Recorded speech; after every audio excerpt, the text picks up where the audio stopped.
एक बार एक विद्वान गया शंकराचार्य जी के पास काशी, और उसने कहा महाराज मैं आपका शिष्य बनना चाहता हूं। शंकराचार्य जी तो महाराज ठहरे स्वयं भगवान शिव के अवतार। उन्होंने कहा ये इसका पात्र नहीं है। उन्होंने कहा नहीं, मैं तुम्हें शिष्य नहीं बना सकता, तुम्हारी योग्यता नहीं है, तुम उस लायक नहीं हो। वो व्यक्ति कहता है महाराज मेरे साथ शास्त्रार्थ कर लीजिए, मैंने बड़े बड़े शास्त्र पढ़े, आप देखिए मेरी योग्यता है कि नहीं। शंकराचार्य जी ने कहा तुम्हें शास्त्र का अर्थ नहीं पता। अगर तुम्हें शास्त्र की थोड़ी बहुत भी ज्ञान होता तो तुम्हारे अंदर विनयता आती,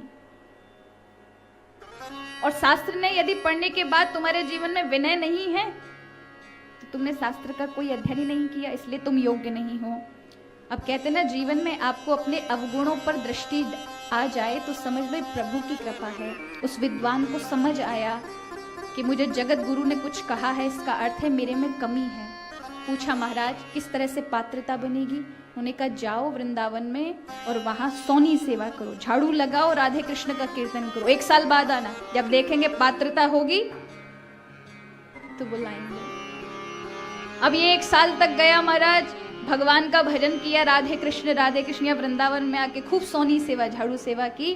1 साल बाद गया, शंकराचार्य ने देखा पंडित जी आ रहे हैं, तो जो झाड़ू लगाने वाली होती हैं उनको बुलाया और कहा देखो अब ये आ रहे हैं भजन करके, इनकी परीक्षा हम करना चाहते हैं। तो जो तुम झाड़ू लगा रही हो ना, ये झाड़ू से कूड़ा उड़ाकर उनके ऊपर फेंक देना, तो पता चल जाएगा कितनी पात्रता है।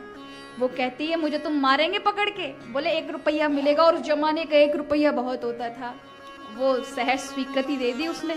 झाड़ू लगाने वाली झाड़ू लगा रही थी, सामने से पंडित जी आ रहे थे बड़ी तेजी से कि अब तो हम शिष्य बनी जाएंगे, और झाड़ू लगाने वाली ने कूड़ा महाराज जो झाड़ू लगाते लगाते उनके ऊपर ऐसे उछाल दिया।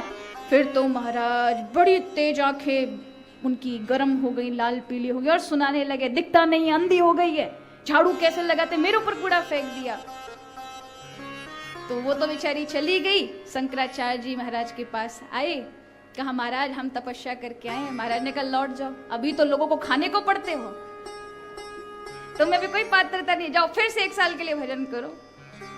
ये फिर से गए महाराज, खूब भजन किए। 1 साल बाद आ रहे थे, शंकराचार्य जी ने फिर उसको बुलाया, झाड़ू लगाने वाली को इधर आओ, अब तुम अपना झाड़ू का सीधा जो झाड़ू लगाती हो उसमें पाखाना जो तुम लपेट जाता है उसका तुम उनके शरीर पर छोड़ देना। उन्होंने कहा मुझे मार पड़ेगी, वो डांटेंगे। उन्होंने कहा देखो तुम्हें 10 रुपया मिलेगा।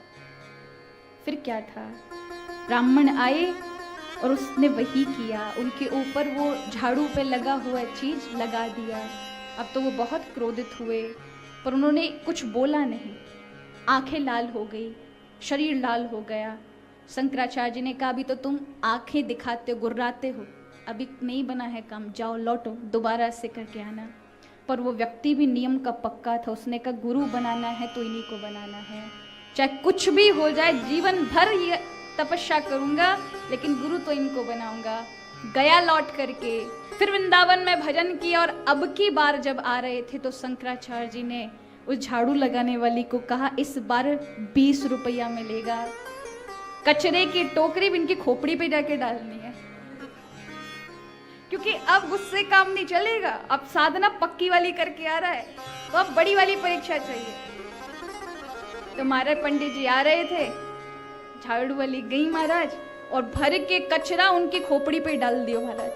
पर वो थे कि उन्हें क्रोध भी नहीं आया, तुरंत उसके चरणों में पड़ गए, मैया गुरु जी से पहली गुरु तो तू है, अगर तू मेरे ऊपर ये सब ना करती तो शायद मेरे अंदर ये क्षमता नहीं आती, आज मुझे क्रोध नहीं आया तुझ पर। तो उसी समय शंकराचार्य जी कुटिया से भागकर आए, लाओ मैं तुम्हें शिक्षा देता हूं, अब तुम योग्य हो। तो कहते ना अंतःकरण इतना पवित्र है कि उससे इतनी जल्दी विकार जाते नहीं हैं, लेकिन भजन करते रहोगे तो आपके जीवन में ईर्ष्या, कपट, दंभ, लोभ, क्रोध, मोह सब खत्म हो जाएंगे, लेकिन उसके लिए भजन करना पड़ेगा।